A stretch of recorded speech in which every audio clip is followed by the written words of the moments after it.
this time for this church anniversary. We thank you, Lord, because we believe that this church is yours. This church exists because you kept it. You preserve it, and we are persevering right now, not because of our own strength, but because of who you are, who preserves our life, who gives us strength in order to persevere. We thank you, Lord, for all the past years that you taught us so much. You give us a lot of things and blessings that we cannot comprehend sometimes. But because, Lord, of your great love, of your great mercy and grace to us, to this church, Lord, we thank you. And we thank you, Lord, again for this time. Though we are in the midst of this age of season, wherein pandemics, challenges in life, economics are getting down. There's some sicknesses, Lord, and even, Lord, some discouragement, not only in economy, but also in the government, and even around us, Lord. Lord, we thank you for giving us this alive and giving us to serve you, to work in your vineyard. We thank you for your servants, O God, for the praise team, always there to be in your ministry. We thank you for each and everyone who are here right now. And we thank you for those people whom you are chosen, O God. And even to those people who are still coming right now. Though we are not complete, Lord, because of this situation, but we praise you, not because of who we are, but because of who you are as our God. We bring back to you the honor, the glory, in the Lord, in the name of our Lord Jesus Christ we pray. Amen. You may now take your seat. And welcome po to Filipino Community Christian Church or FCCC, and again, happy anniversary po sa bawat isa. Hello! Hi! Ngayon po, hindi ko alam kung nagkukwentuhan kayo, nagsasalita kayo kasi lahat kayo nakamas. Di ba? Para bang feeling nyo, alam niyo yung feeling na nandito sa harap, para nandidili kayo sa akin. Alam mo ba yung, kung kayo nakita ko lahat nakamas, ako parang, ano bang meron dito? That's the feeling sometimes, ano? Kaya nga minsan meron nang gusto magprotesta kayo, huwag na rin mag-mask niya. Well, mask is a mask. So, kailangan po natin ito ngayon. Now, I better encourage sa mga kapatid, hindi lang po dito, ano? Kung kayo po ay may mga pagtitipon-tipon, halimbawa, may mga gatherings tayo, what I've learned now is just magsusuot din po tayo ng mask kahit sa bahay. Ganun ang gagawin po natin kasi sa bawat isa. Protection sa'yo kasi you never know, you are already carrier. Right? So, if you want to protect your friends, someone in the family, then wear it. Kasi hindi mo alam kung yung pinanggalingan mo mayroong carrier pala. So, kahit sa mga bahay natin, kayo, ingat-ingat po tayo, except for the family, of course.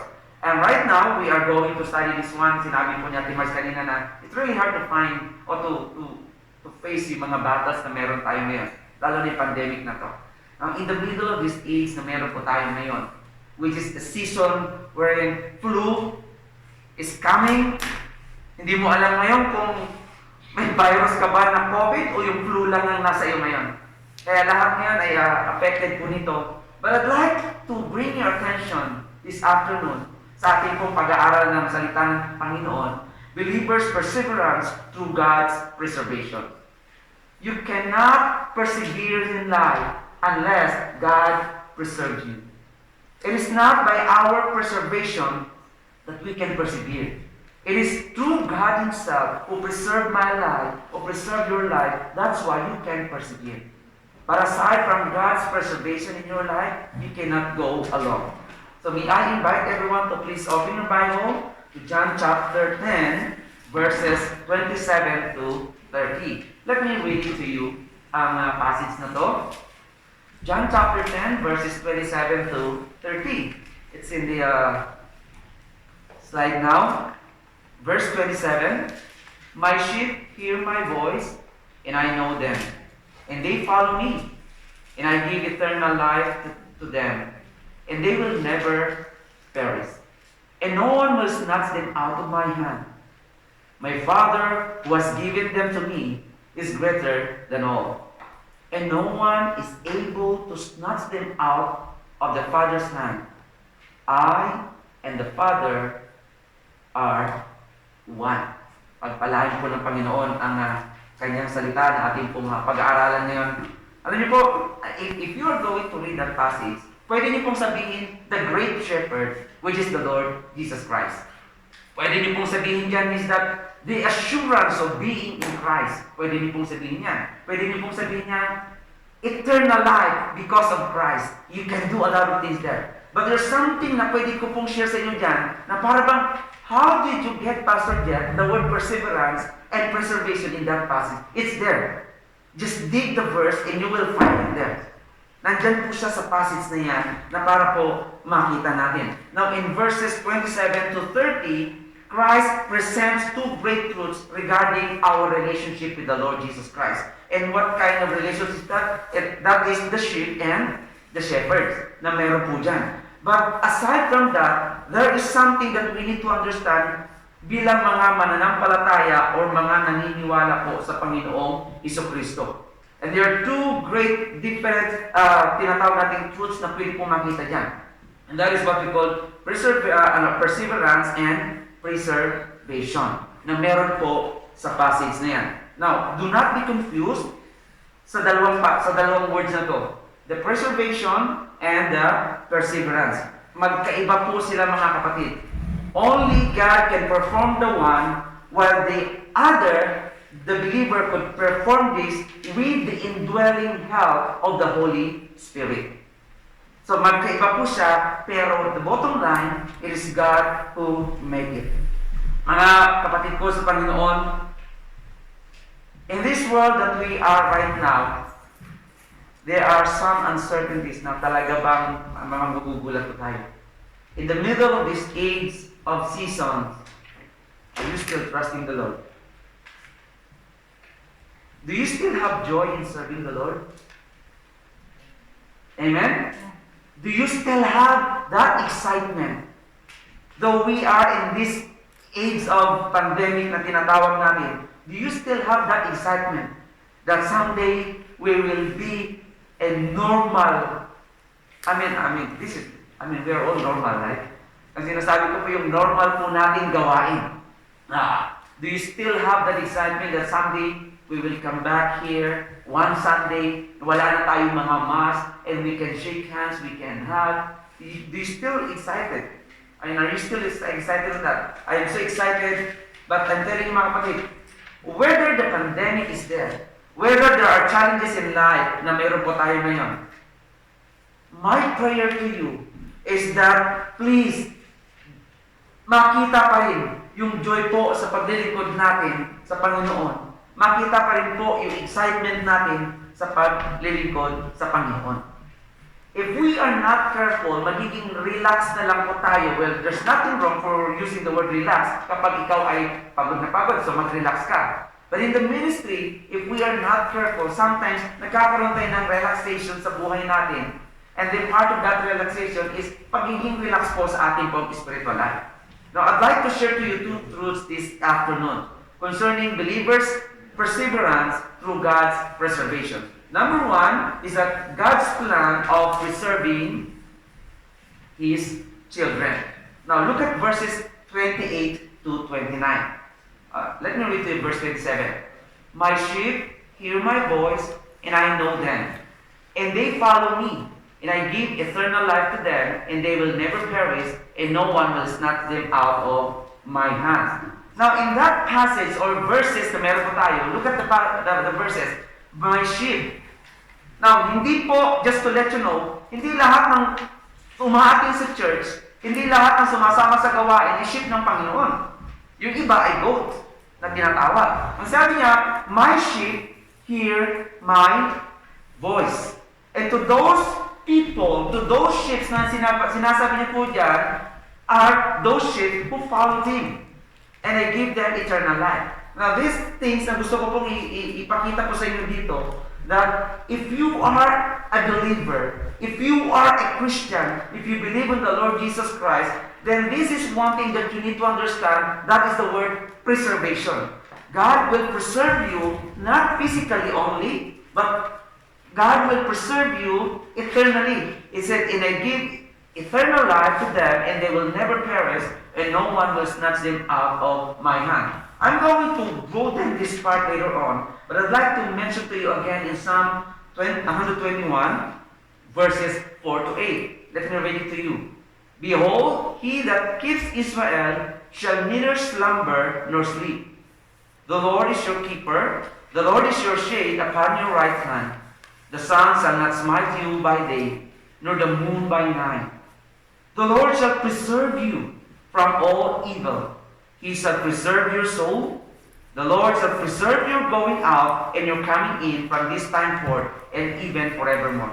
Alam niyo po, one of my favorite verses po, kapag ka mayroon pong umaalis ng bansa, yan po yung lagi kong ginagamit, yung verse na yan sa bandang huli, per se.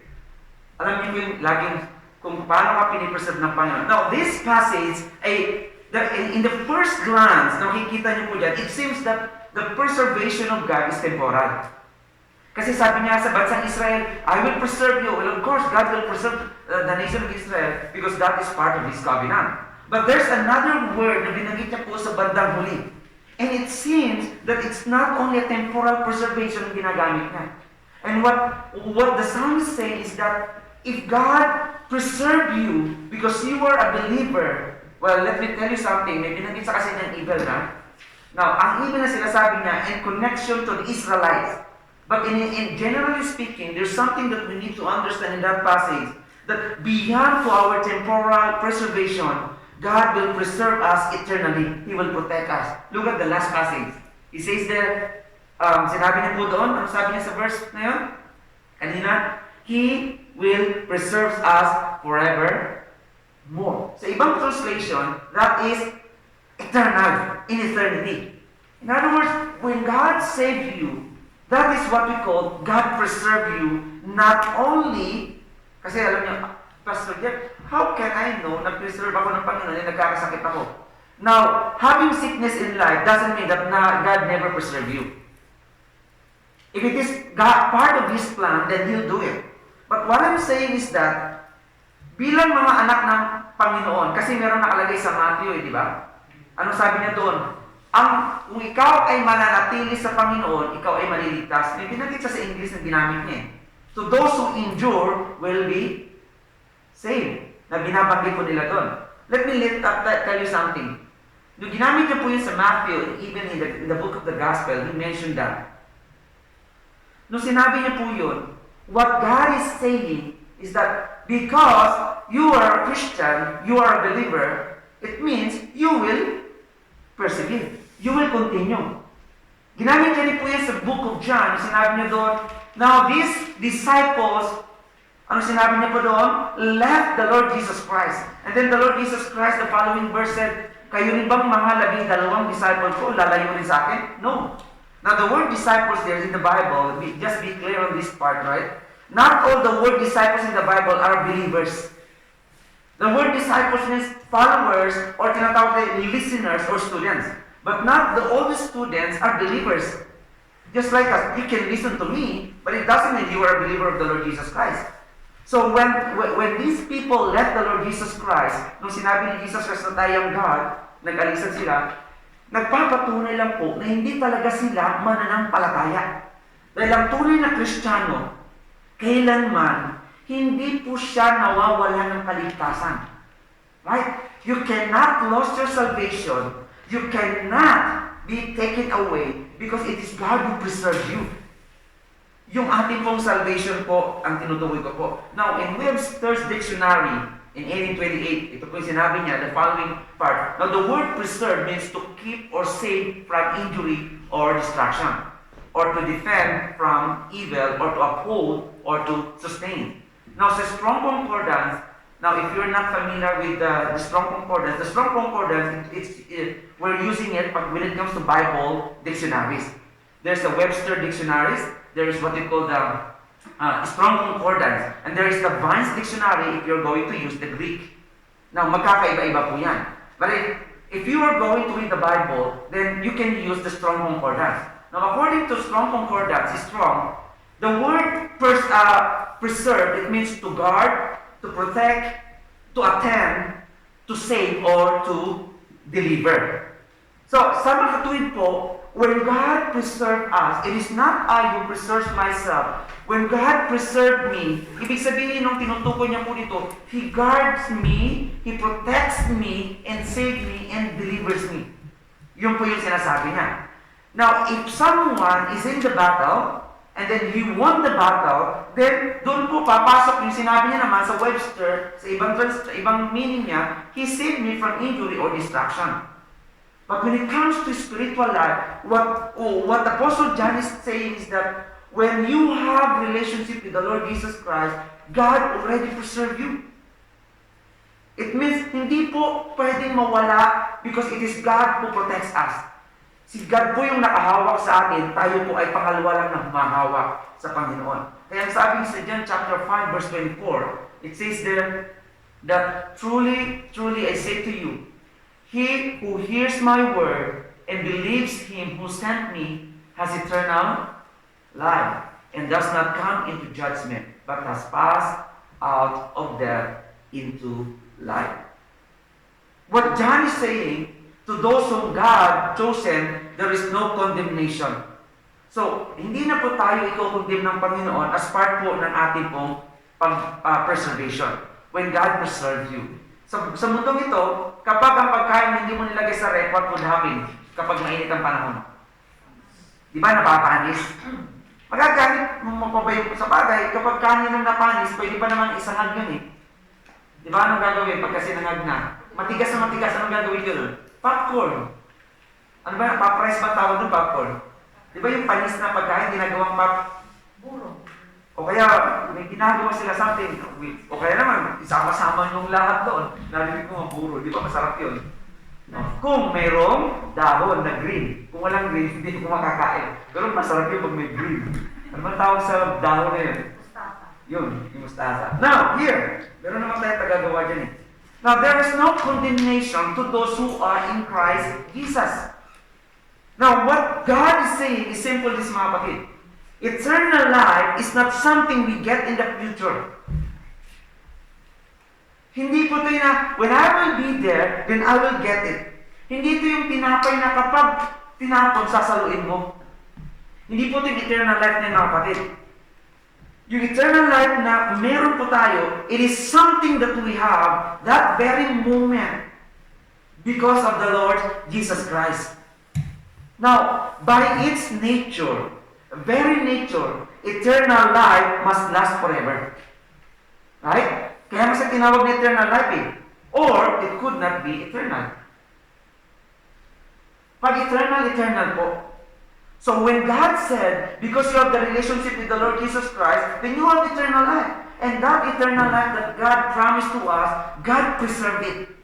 He preserved it. So a person who ran away from God, who ran away from other people, meron pong tao sa kabila.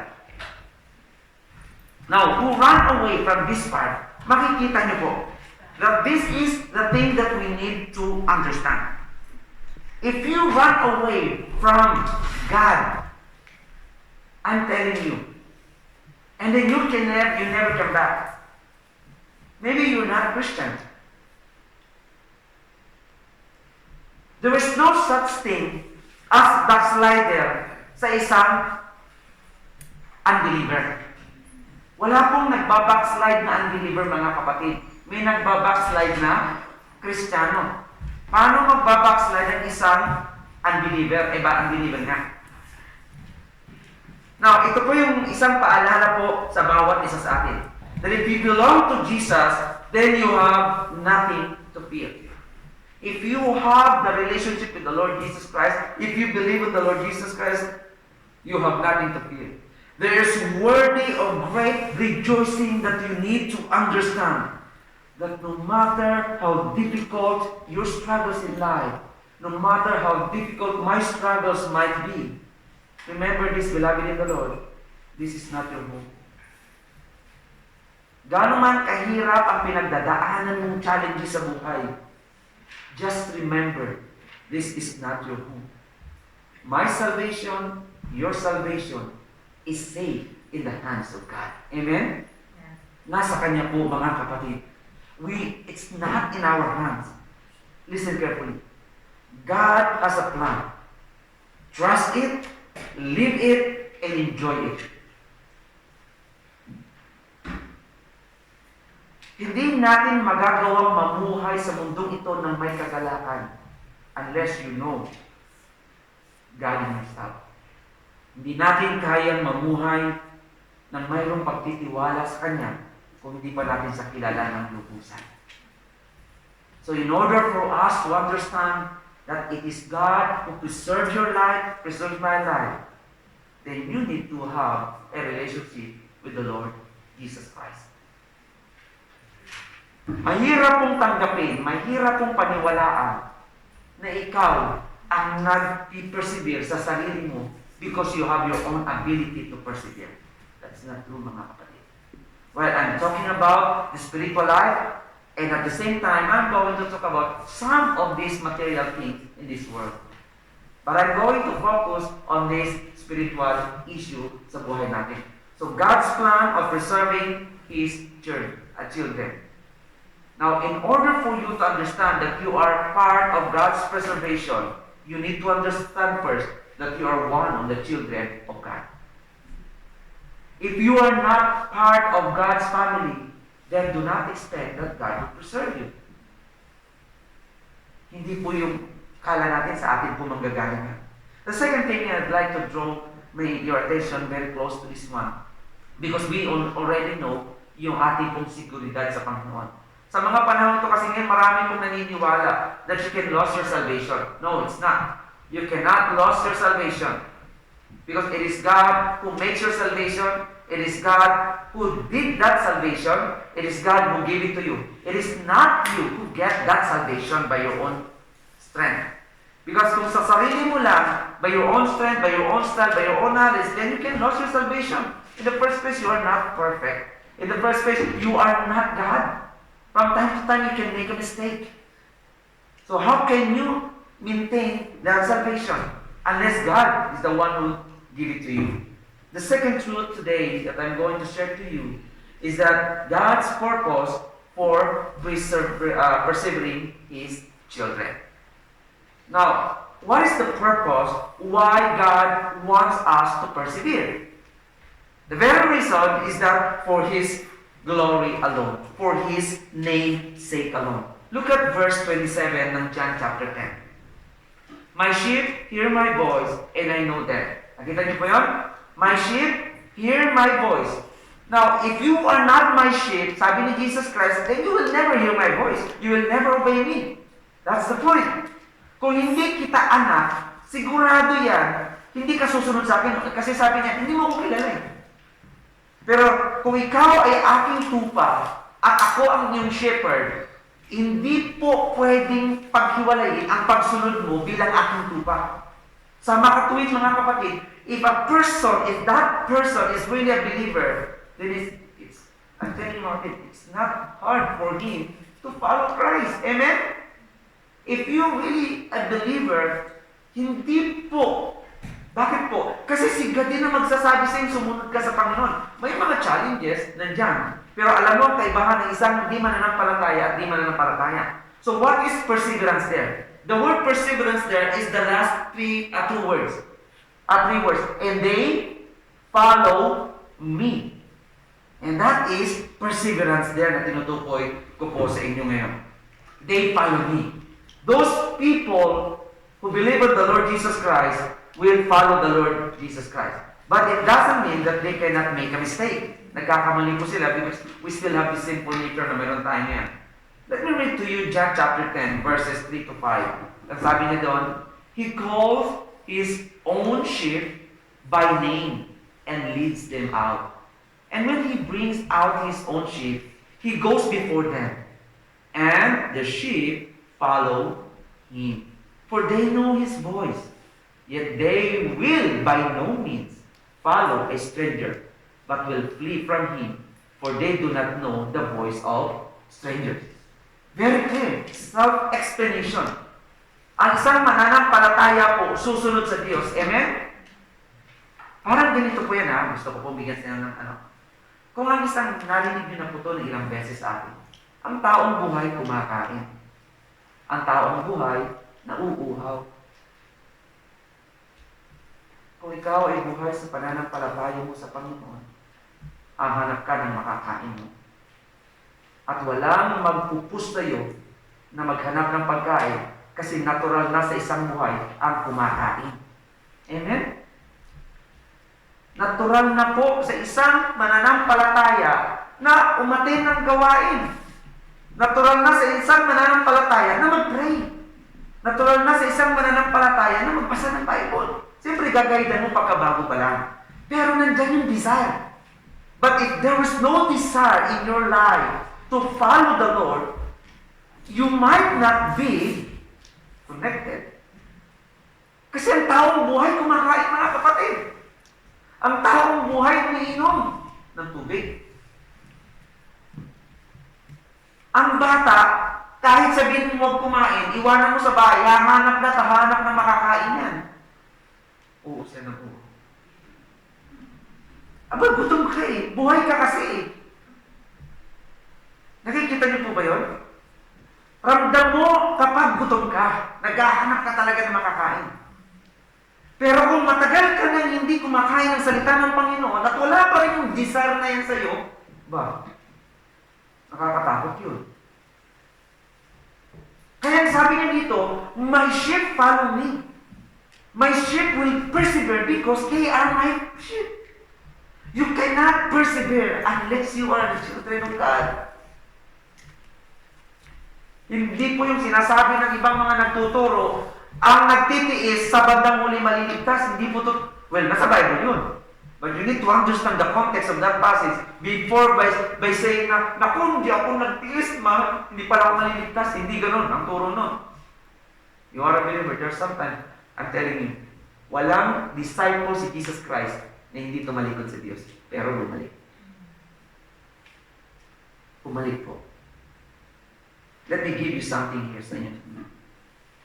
Kapag ang isang taong kilala ninyo na sinabi niyo umaatan dati sa gawain, namatay na lang, hindi pa rin bumalik sa Panginoon, and he doesn't believe in God, well, baka hindi talaga sa Kristiyano. Sabi po ng Webster Dictionary po sa word na perseverance, to persist in a state or enterprise or undertaking in spite of counter influences, in spite of oppositions or discouragement, that person will persevere. Yan po yung ibig niyang sabihin. Sa makatuwid, perseverance is not giving up. Right? It is persistence. Now, you have to do something. Merong nangyayari pong effort dyan. And keep on doing it till the end. Even if it is really hard, you never give up. Pero sigat din naman na nagpupush tayo nun. Kaya nga, lagi natin sinasabi pa nagpapatuto tayo, nagpapasalamat ako sa Panginoon, binalik ako ng Diyos sa gawain. O di ba, lagi natin nagbabanggit, sigat naman yun. But what I'm saying, kung hindi ka Kristiyano, talagang hindi ka makakulit sa Panginoon. Ito po yung perseverance, mga kapatid, sa gitna ng pandemic na meron tayo ngayon, sa gitna ng mga challenges sa buhay natin, mga kapatid, magpatuloy tayo sa gawain. Amen? Magpatuloy tayo. May hina ka na, hindi ka makakain. Di ba? Gutom na gutom ka na lang, hindi ka pa iinom. Eh, lalo kang manghihina. Huwag natin ilayo yung sarili natin sa gawain ng Panginoon. Because the moment you run away from God, that is rebellion. Rebellion po yun sa Panginoon, ang aking pong sinasabi. Perseverance is one of the best evidences of one's salvation. If you want to know a person, then you could see it. One of the evidences, I am not saying 100%, but one of the evidences or manifestations na isang mananampalataya, he can persevere. Kaya sabi niya, and they follow me. The sheep follow me. Ang aking mga tupa sumusunod sa akin kasi rinig nila, kilala nilang boses ko. At kapag ang strangers na ang dumating dyan, hindi nila pinapakinggan. Look at chapter 2, verses 3 to 4 ng 1 John. Anong sabi niya po doon? Okay, so ito yan, Timothy muna. Ay, na-escape ko pa yung Timothy. Anong sabi sa Timothy, itong soldiers? No soldiers. Now, sinabi ito niya Apostol Pablo kay Timothy. Timothy, listen carefully. Sabi ni Apostol Pablo, no soldier gets entangled in civilian pursuits. Since his aim is to please the one who enlisted him, an athlete is not crowned unless he competes according to the rules. Nakita niyo po yung perseverance? Kayo dyan ang mga nagbubuhat sa gym. Diba? Pagod na kayo. Pero gusto nyo kasi meron kayong ginugol eh. Di ba may ini-aim kayo? Kaya yung mga tao sa labas ng mga maliliit na katawan, pinagtatawanan kayo. Anong sasabihin? Ano naman ang nakukuha nila dyan? Nagbayad ka na, ikaw pang nahihirapan. Nagbayad ka na, ikaw pa rin ang pagod sa uwi mo. Di ba may mga ganun mentalidad? Ikaw na lang yung pagod, ikaw pa yung pinabayad. Para bang, hindi ko makukuha yung logic nun. Sabi nga ng iba. Sa mga walang desire mag-gym. At magpaganda ng katawan. Iba-iba ng ano. Pero sa mga athlete, ganun din. Takbo ka ng takbo. Ano ba ang ginagawa mo sa kakatakbo mo dyan? Nagpapagod ka lang. Di ba may iba-iba kasi ng ano sa atin eh. Pero ang point ko ganito. Dahil gusto mong maging maayos sa katawan mo, ang ginagawa, nagpipersevere ka. Dahil gusto mong mag-please si God, persevere. What is right? Do what is right. Yan po, sinasabi niya po kaya, okay, ito yung sinasabi ko sa inyo sa 1 John. Basahin ko po sa inyo ha. By this we know that we have come to know Him if we keep His commandments. Verse 3. Verse 4. The one who says, I have come to know Him and does not keep His commandments is a liar, and the truth is not in him. You're telling to other people that you are a follower of God and you never keep His commandments. Sabi niya, he is a liar. Sabi po ni Mark Talbot. You see, if you still remember when John MacArthur mentioned this Talbot seminary, I could still remember who is this Talbot. And Mark Talbot said, binigyan niya po, sabi niya sa kanyang libro ng The Signs of the True Conversions, nagbigay siya ng 7 list ng signs of knowing that that person is saved. Number 1, sinabi niya, faith in Christ's sufficient work on the cross. Ang isang tao na mananampalataya, dapat may pananampalataya sa Panginoong Jesucristo na siya ay niligtas ng Panginoon. And there is the signs and evidence of true biblical repentance. Meron pong tinatawag na faith repentance at tinatawag naman na true repentance. The true repentance is the one who talagang totally changed, but not perfect a person. And another thing is deliberate turning from a life enslaved to sin to embrace Jesus as Lord and Savior. So he deliberately turning away from his old passion, his old acts, and have a desire or joy to follow God's word. It means you want to obey God's law from the heart. Hindi po ito sa pilihan. At makikita niyo rin po yung fruit sa kanya. Ang fruit po sa Bible, mga kapatid, hindi bunga ng literal na bunga. A person, a believer, a follower of the Lord Jesus Christ, a true follower of the Lord Jesus Christ, must have a fruit. Ano yung fruit yun? Yung attitude niya may changes. Pag sinabi naman natin na you can have good words, yun yung action naman yan. Sa mga tuwid, ang action ng isang tao at ang attitude ng isang tao, it goes together kung talagang sumusunod siya sa Panginoon. You are not a perfect person, but you can see changes in the life of one person. But if you cannot change changes in the life of one person and he keeps on telling that he's a believer, there's a big question mark on that. I am not saying na siya ay hindi Christian, but meron pong question mark doon na makikita natin. And of course, there is a desire to live for God's glory, not self-centered. Ang isang tao na sa Panginoon. Kung tayo po bilang mga anak ng Panginoon, we receive the grace of God, we receive the mercy of God, and God, through the Holy Spirit, keeps on transforming us. Let me tell you something, mga kapatid. When you have an intimate fellowship with the Lord Jesus Christ, every day in your life, you can see the changes. Every day in your life, you can say your old life and your new life. You can compare it. Sabi nga ni John MacArthur, and let me read it to you. The necessary result of God's saving work is a transformed person. When a soul is redeemed, Christ gives a new heart.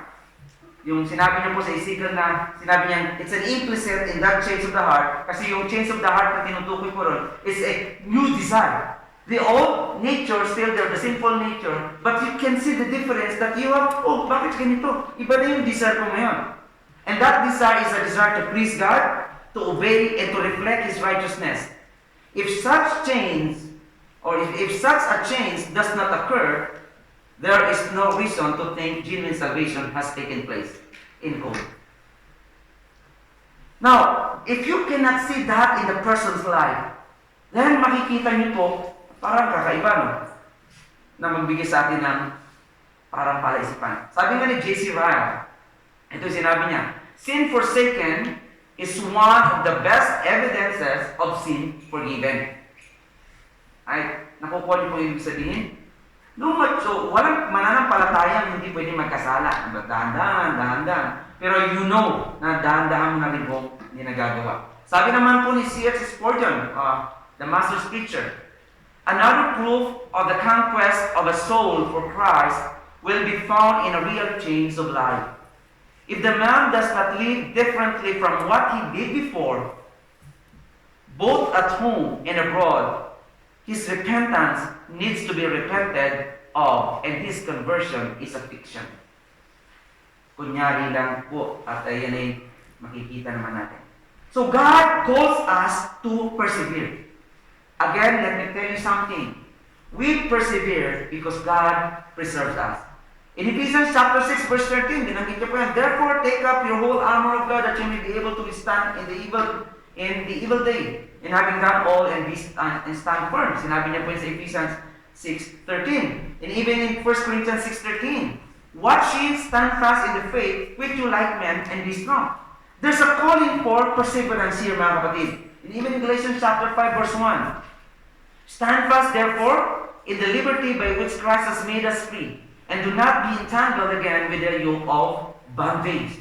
These are all reminders. And even in 1 Corinthians chapter 15, verse 58, therefore, my beloved brethren, be steadfast, immovable, always abounding in the work of the Lord, knowing that your labor is not in vain in the Lord. So ito po yung mga panawagan po sa atin sa pagpapatuloy po sa gawain ng Panginoon. We persevere because God preserved us. The FCCC exists because God kept it. Because He kept this church for us. Meron po ako narinig dati. Hanggang ngayon po, hindi po nawawala sa isipan ko yan. Kung yan ay talagang church ng Panginoon, mananatili yan. Pero pag hindi, mawawasak din agad yan. Still remember that when we were in Kirby. Sabi niya, hindi tatagal ang gawain ng Panginoon yan. Sinabi mong gawain ng Panginoon, tapos hindi tatagal. Diba? Do not mention God if you want, parang baliktad, ano? Ang gusto ko sabihin, kung ang Panginoon po ang nag-design, you cannot break it. Now, there is the thing that we need to understand. Sa ating pong pagpipersevere sa Panginoon, may mga pagkakataon na nangihina tayo. When was the last time you were discouraged to serve the Lord? Sabi mo, ayaw ko na maglingkod sa Panginoon. Ayaw ko na yung tumulong sa gawain ng Panginoon. Eh kung tatanungin ako, Pastor, dumating ba sa pagkakataon na na-discourage ka sa gawain? Maraming beses na. Nadi-discourage kayo mga apostol, ako pa. Maraming beses na. Pag hindi ko pinapasalamatan, na-discourage ako. Ang pinapasalamatan ko, kahit dumarating yung mga ganung bagay sa akin, nananatili akong ipinipreserve yan. Yun yung pinapasalamatan ko sa Panginoon. Dumarating yan because we are in this world. So, ano ba yung mga bagay na dapat tayo mag-persevere? Number one, the believer must persevere in trials.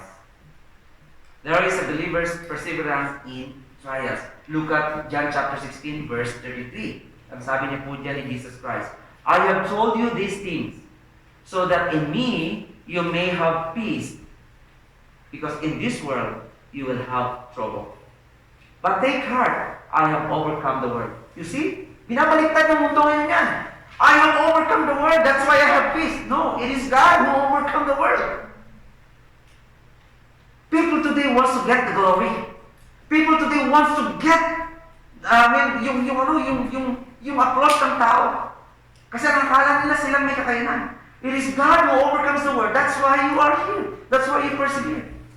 And what God is saying is simple, mga kapatid. Jesus is telling us, Jesus is telling them also, the disciples, that they will experience suffering and sorrow and grief in this world. Mga kapatid, huwag niyo pong isipin, huwag natin isipin na hindi ka dadanas ng pagsubok sa mundong ito. Huwag niyo pong isipin na hindi kayo dadanas po ng suffering sa mundong ito. Kasi pag patuloy ninyong iniisip niya na ako'y Kristiyano na ngayon at hindi ako dadanas ng pagsubok, lalo ka mapuprostrate sa buhay mo. Lalo ka mapuprostrate. Bakit? You are expecting something that you cannot expect. Lagi po sa atin dapat makita yan. Kapag in-expect mo na sa sarili mo na bilang mananampalataya, may darating na pagsubok. So kung dumating ang pagsubok, dumating ang grief, dumating ang sorrow, alam mo na, kasi normal na sa Kristiyano yun. Hindi ka kaagad affected, mga kapatid. Listen carefully. Part of this is just a fact of life. Ano pong ibig kong sabihin? Life is difficult. Right? Napakahirap ng buhay. Loved ones die. We experience pain and sickness in life. We struggle to pay our bills sometimes. We struggle how to get the money sa mga ibang babayaran natin. Sometimes we struggle to feed our family. And sometimes we worry about the future. Part ng pag-worry natin, don't deny. Di ba kayo nag-worry na kayo tamaan ng COVID? Oh, di ba? Di ba kayo nag-worry? May mga bagay tayo hindi nag-worry. Sometimes we suffer because of what we've done wrong. Right? Nagsasuffer tayo as part ng consequences ng kasalanan natin. We suffer sa ating relationship sa ating mga kaibigan. We suffer in our relationship with our spouses. We suffer in our relationship with our families. We suffer in our relationship sa ating pong co-workers, sa ating pong trabaho, sa ating community. We suffer. And as part of the consequences of what we've done wrong. But also, sometimes we suffer for doing what is right. Hindi ka lang nagsasuffer because you're doing what is wrong, but also you're suffering because of doing what is right.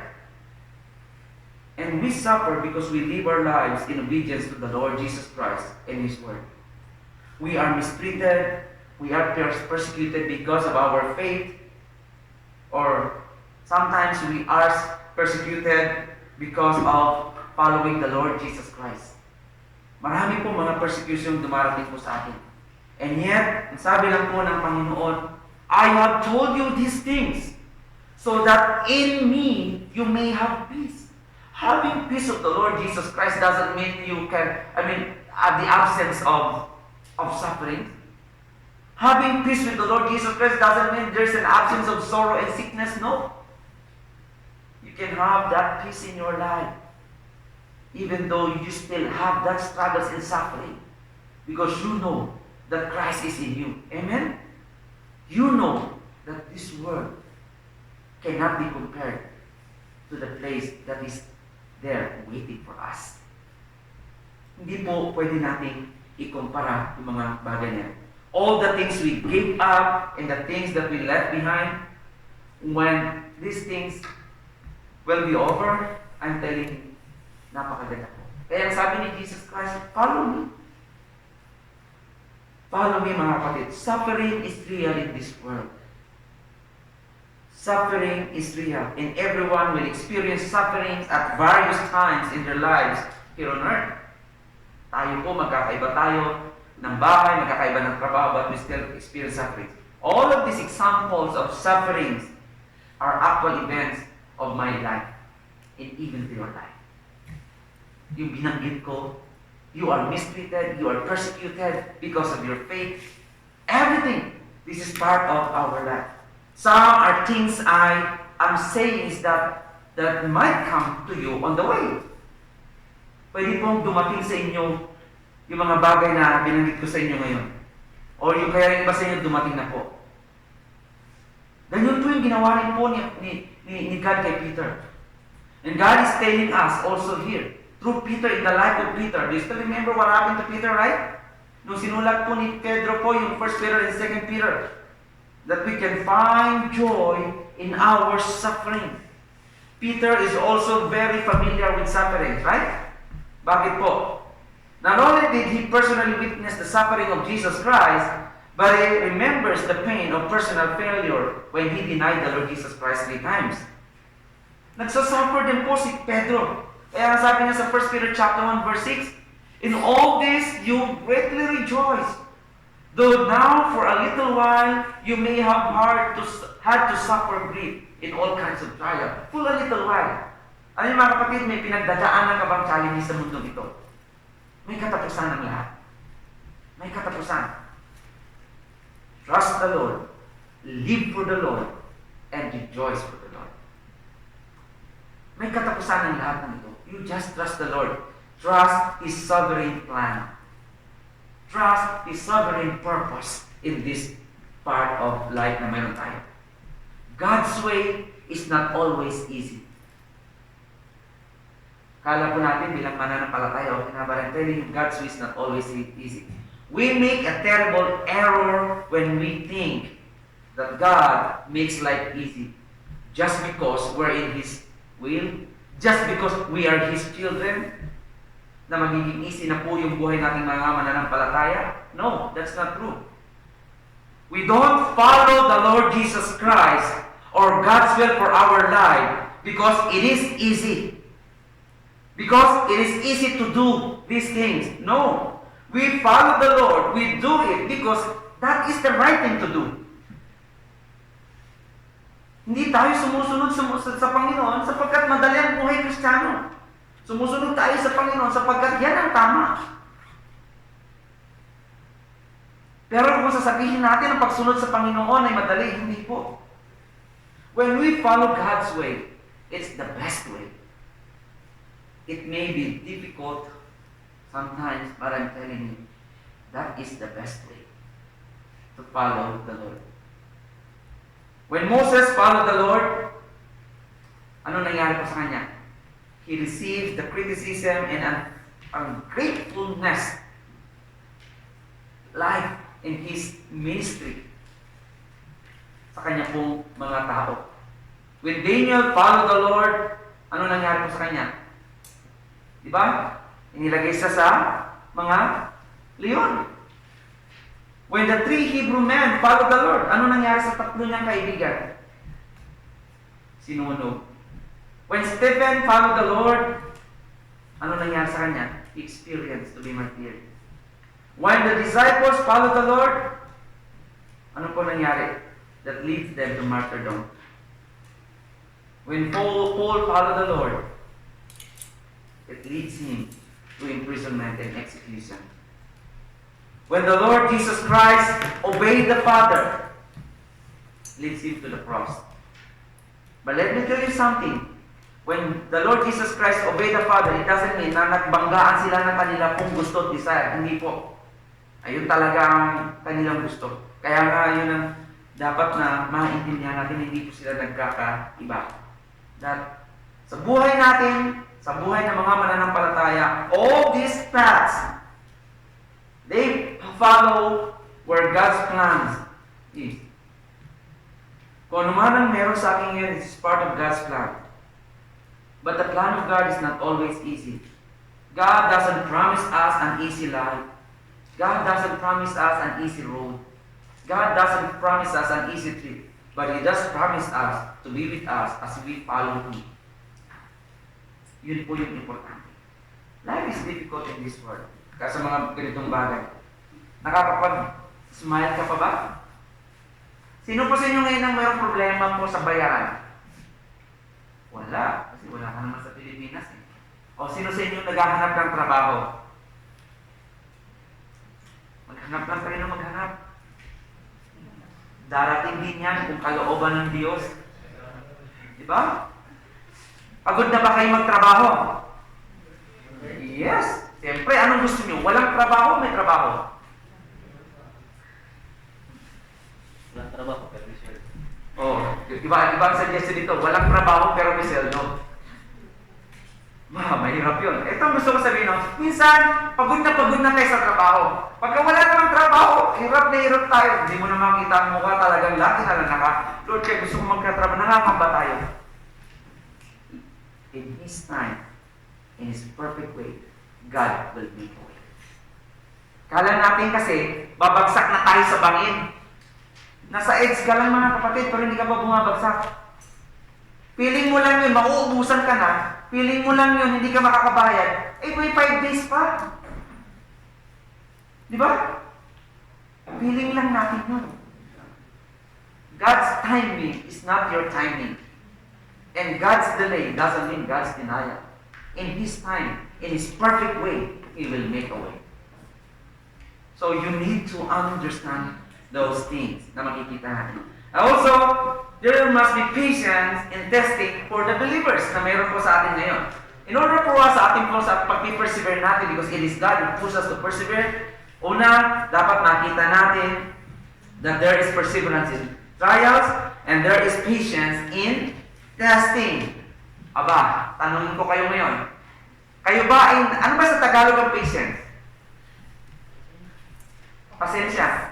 Kayo ba yung nawawala na ng pasensya? O malapit na maubos ang pasensya? O sandali na lang, kayo ba yung nagpapasensya pa rin? Yes. Tanong, kanino ba? Saan? Or ano ba to? Tao ba to?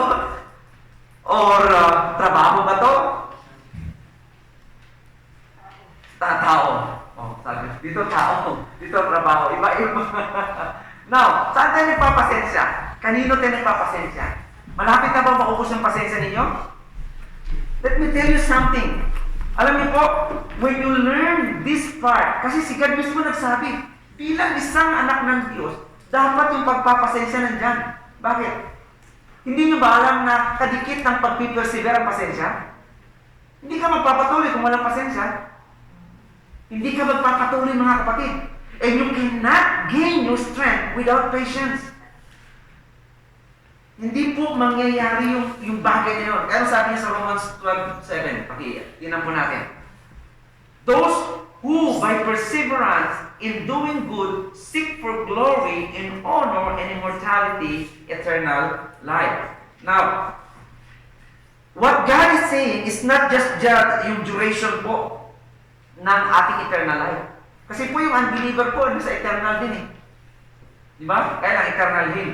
Tayo naman eternal life sa ano. Ang tinutukoy po dito, mga kapatid, it's not about just the duration, but it's all about the quality of eternal life na meron po tayo sa Panginoong Jesucristo na binigay niya po sa mga mananampalataya. Yun po yung pinaka-importante sa atin. So when we have this part, bilang mga mananampalataya sa Panginoon, I'm telling you, pwede po bang hingin natin sa Panginoon na dagdagan pa yung pasensya natin? Dagdagan pa po. Pero wag kang, I'm telling you, kapag ikay naghingi ng, kasi you cannot persevere without patience. Hindi ka magpapatuloy, sa totoo lang po. Kasi bibigay ka na eh. Mananapok ka na nga eh, kapag wala ka ng patience eh. Di ba? Titigil ka na talaga. Ito pong ibig kong sabihin. Sa pasensya na yan, bigyan po natin ng reminders ito sa ating mga kapatiran. Sa inyo po, hindi lang sa akin, at sa bawat isa sa atin. Pag ikay naghingi ng pasensya, hindi ka bibigyan ng pasensya, literally, ikay magtitiis ka agad. Paano ba ang tao natututong magtiis? Paano ba ang tao nagpapasensya? How can you learn na magkaroon ng pasensya? Sasabihin ba ng Panginoon, Tara, may pasensya ka na. Hindi. Bibigyan ka niya ng pagsubok para magkaroon ka ng patience. Hindi mo matututunan ng patience kung okay ng buhay mo. Hindi mo matututunan ng patience kung lahat ayos sa buhay mo. Matututunan mo ang patience. Ilalagay ka ng Diyos sa talaga magpapasensya ka. Matigas ang ulo ng mga anak. Balik pa rin na lang natin. Matigas ang ulo ng mga magulang. Good side, para walang lubi. O kaya naman walang trabaho. Pasaway ang mga coworkers. Marami. Kasi sabi mo, Pastor, naging ako ng pasensya. Bakit ito ang nararanasan ko? Diyan mo matututunan ng pasensya. Hindi mo matututunan ng pasensya kung lahat, again, ay payapan. Makabalik pa rin ng Diyos. Ibibigay niya sa iyo. Ngayon, tanong ko sa inyo. Yung nangyayari ba sa buhay ninyo ngayon, tingin nyo, yan ay kasagutan ng panalangin mo na magkaroon ng pasensya? Pastor, ang tagal na ha. Ilang taon na itong pasensya kong ito. Tuloy lang. Hindi pa tapos ang buhay. Magtyaga, magtiis ka, pasensya lang. Pagpasensyahan nyo yung magulang ninyo. Pagpasensyahan ninyo yung mga anak ninyo. Pagpasensyahan nyo ang lahat sa inyo. Pagpasensyahan nyo yung trabaho ninyo.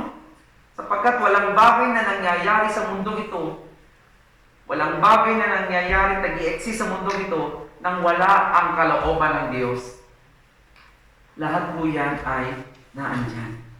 Kaya po sa atin ngayon, anong sabi niya sa Psalms 27 verse 14?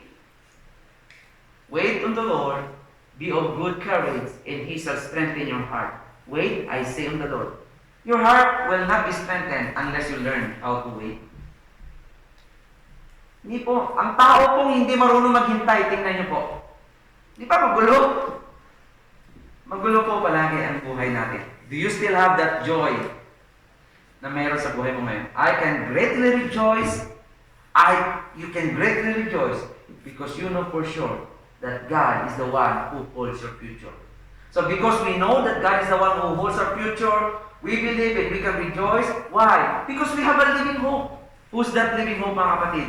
Si God. God has given us a living hope, and one day, I will be with Him, and I will experience the resurrection of this life na meron ako. Because death has been defeated by the Lord Jesus Christ. I can be greatly rejoicing because of my inheritance. Ang buhay dito ay talagang ganun lang. Pero manatili ka. Be strengthened. Be strong. And take courage. Do not be dismayed because the Lord is with you. Yun po ang pinaka-importante sa ating ngayon. After, sa buhay na meron tayo dito, I'm telling you, ikaw at ako, you will realize that you don't need me anymore. Even you don't need your family because everything will be okay. I don't need the money. I don't take anything with me in this world. And that is the inheritance waiting for me in heaven. And that is more than I could ever hope and dream of. Yun sa Panginoon po. I don't want anything in this world if you have that part. So we can truly find joy. We can persevere in this world in the midst of suffering if God preserves you. So the glory belongs to the Lord.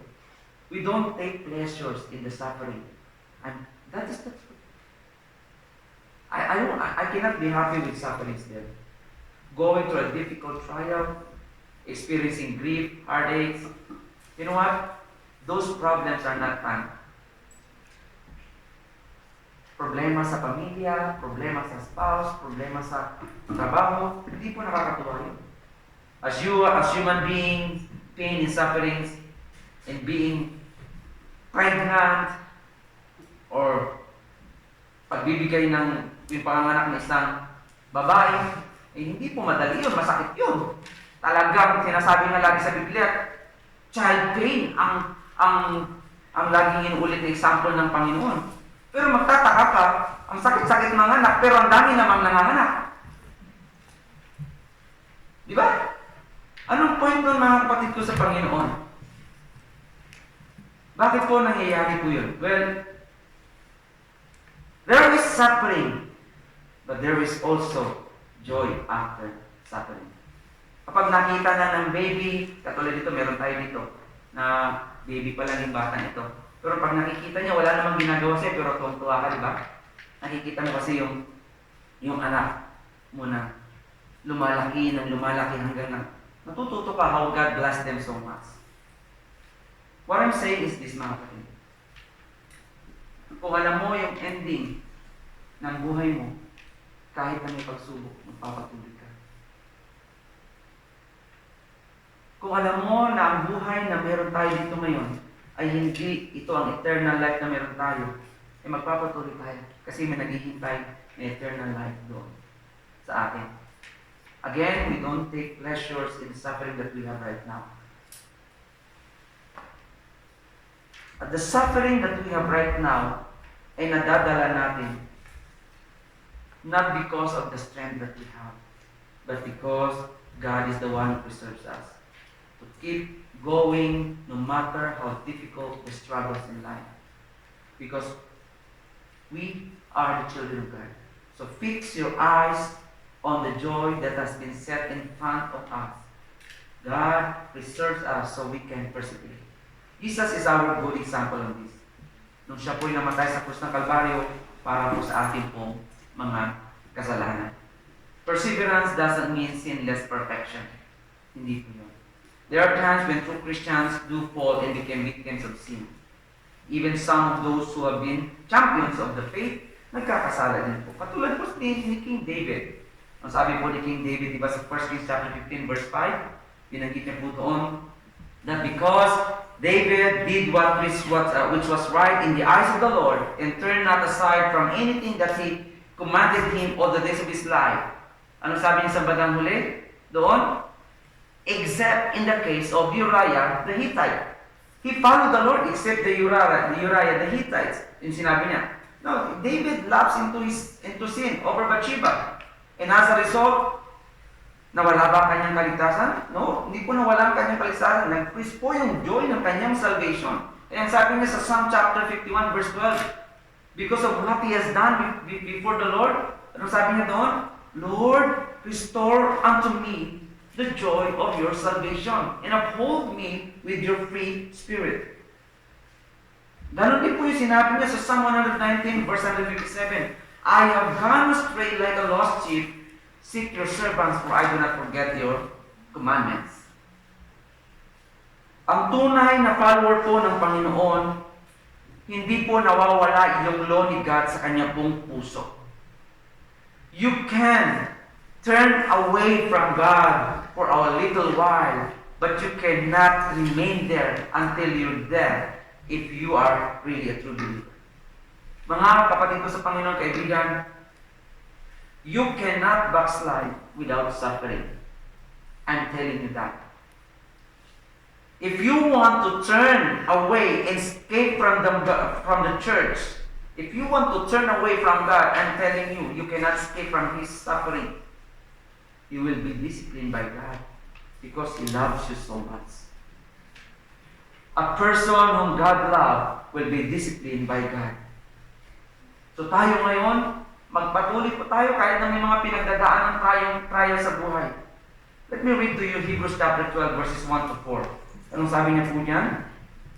Therefore, since we are surrounded by such a great cloud of witnesses, let us throw off everything that hinders and the sin that so is easily entangles, and let us run with perseverance the race marked out for us, fixing our eyes on Jesus, the pioneer and perfecter of faith. For the joy set before him, he endured the cross, scorning its shame, and sat down at the right hand of God, or the throne of God. Consider him who endured such opposition from sinners, so that you will not grow weary in lost heart. Kung ikaw'y nawawalan ng pag-asa ngayon at nanghihina, consider what the Lord has done on the cross of Calvary for you. If you think that pain in your life, and sorrow and troubles of this life are difficult, let me remind you, kapatid, there is nothing compared to what's ahead. Hindi po natin ito. Napakaganda po nun. So if you are facing difficult trials today, sa buhay na meron ka, my prayer to you that you would be encouraged through His Word. If you are a believer in Jesus Christ, then you can have joy right now. There is joy that is in you. Nag-refresh lang nga sa minsan. Just fix your eyes on Jesus. Let His promises sink deeply into your heart and mind. That promise will remain, that He is our living hope. He gives you an inheritance that no one can take away. He gives you the salvation that can never be taken away, no matter how difficult your struggles might be right now. Just continue to live in obedience to Jesus Christ and His Word. Your obedience, your service does not depend on your family, does not depend on your circumstances, does not depend on your emotion. It depends on who God is. If God is really your God, then serve God. If God is really your God, then fear not to obey God. Because God is God without you. God is God without your family. He remains God. Serve God and persevere until He comes. Panginoon, salamat po sa inyong salita na nagpaalala po sa amin Dalangin namin, Panginoon, as we are going to face another year sa FCCC, Panginoon, may you help us, Lord, to spread your word, share the good news to other people, and serve in your ministry. Salamat po, Panginoon, sa inyong katapatan sa buhay ng bawat isa. We thank you, Lord, because this church, your church, does not exist for nothing. It exists for your glory and honor alone. Bless this family of yours in Jesus' name. Amen. Okay, maraming salamat po. Tayo manalangin po para sa ating pagbibigay po ngayon. Dakilang Diyos, muli kami nagpupulit ng papasalamat sapagkat patuloy kayong kumikilos sa buhay ng bawat isa. Salamat po, Panginoon, sa mga testimonies na narinig namin kay Brother Cornel and kay Brother Benji, Panginoon. Thank you for this man of God na ginagamit niyo po sa inyong gawain sa FCCC. Although may mga pagsubok na dumarating, we thank you, Lord, for teaching them and keep on teaching them. And they are now keep on learning sa mga tinuturo niyo po sa kanila. Salamat po, Panginoon, sa aming pong pagbibigay ngayon. Gamitin niyo ng wato, Lord, na maging pagpapala at gabay na pagtuturuan na pagpapatuloy sa gawain ng inyong ministry. Sa pangalan ni Jesus. We're going to sing this song.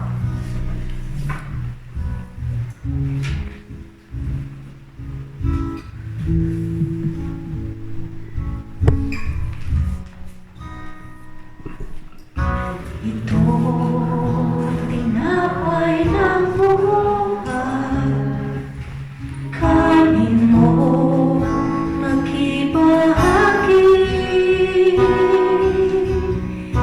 Ito, tinapay ng buhay, kanin mo, makihisa. Kaya ng katawan, pinayubay, upang ikaw ay mabuhay. Yan ang katawan, naghirap, upang iyong kamtan ang buhay na walang hanggan.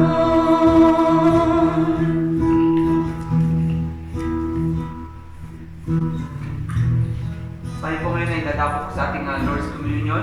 At ito po isang kagandahan po ng ating Lord's Communion ngayon ay kasabay po ng ating pong anniversary ng church. And we are so thankful na meron po tayo ito ngayon. So, ang ating pong Lord's Communion para po sa instruction, nandiyan na rin po yung tinatawag nating bread. At the same time, yung grape juice. So, we are not allowed to break some breads and at hawakan po ng iba. Yan po ay kumpleto na po yung ating pong gagawin. And we praise the Lord for this time na meron po tayo. You can tear it down para po gamitin natin mamaya. But gusto ko lang po pahalagahan po yung bawat isa sa inyo. Na ang Lord's Communion po ay hindi po nakakapagligtas. Ito po ay isa po sa mga tagubilin na iniwan po ng Panginoong Jesucristo na siya'y nandito pa. Na bukod po sa baptism, alalahanin po natin yung tinatawag nating Lord's Communion. Now, having this Lord's Communion, we can do it every day, every week. Pwede po natin gawin. Yung ibang mga church po, ginagawa nila to once a year and they make it every anniversary. Sometimes naman, ginagawa nila yung time na talaga meron silang tinatawag na, alam niyo yung Good Friday, doon po nila ginagawa to. But here at church, at FCCC, we are doing it every first Sunday of the month. Kaya lang po minsan may mga pagkakataon na hindi natin nagagawa to because of some circumstances. But we praise the Lord for this time na meron po tayo dito na ating pong gagawin. Sino po ba pwede pong mag-partake po ng Lord's Communion? Ang pwede po mag-partake po ng Lord's Communion po, kung ikaw po ay nananampalataya sa Panginoong Jesucristo, ikaw po ay nananalig sa Panginoong Jesucristo, then you can partake the Lord's Communion. Now, if you are not baptized, it doesn't matter po sa pag-partake po ng Lord's Communion. But baptism also is important for a Christian if you have a relationship with the Lord Jesus Christ. What is the purpose of this of Lord's Communion? Ginagawa po natin mga kapatid ang Lord's Communion hindi para sa kapakanan natin. It is not a habit, but ginagawa po natin to bilang pag-alaala sa kamatayan ng krus ng Panginoon sa krus ng Kalbaryo para po sa ating mga kasalanan. Tinubos niya tayo sa ating mga kasalanan. Siya'y namatay, hindi para sa ibang tao, para sa lahat ng tao. Siya'y namatay sa iyo na kabilang sa kanyang iglesia. Ngayon, isa rin pong paraan na ginagawa natin to pag-alaala at pagiging encourage sa bawat encouragement sa bawat isa sa atin. Na sa kabila ng paghihintay natin, ang Panginoong Jesucristo ay muling babalik tulad ng kanyang ipinangako. So habang gagawin po natin ito, alalahanin po natin ang kanyang kaligtasan na ibinigay sa atin at ang kanyang pangako na siya'y muling babalik at pupunin niya tayo. So, ito po ay hindi po literal na katawan ni Kristo, hindi rin po ito literal na dugo ni Kristo. It only symbolizes the blood of the Lord Jesus Christ and the body of the Lord Jesus Christ. And the Word of God says in 1 Corinthians chapter 11, verses 23 to 26, "For I received from the Lord that which I also delivered to you, that the Lord Jesus, on the same night in which he was betrayed, took bread. And when he had given thanks, he broke it and said, 'Take, eat, this is my body, which is for you. Do this in remembrance of me.'" Let's do it together.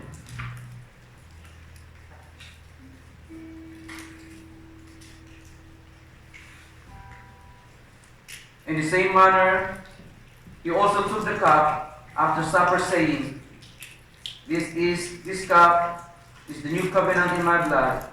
This do as often as you drink it, and remembrance of me." Let's do it together. Panginoong Diyos na dakila sa lahat, salamat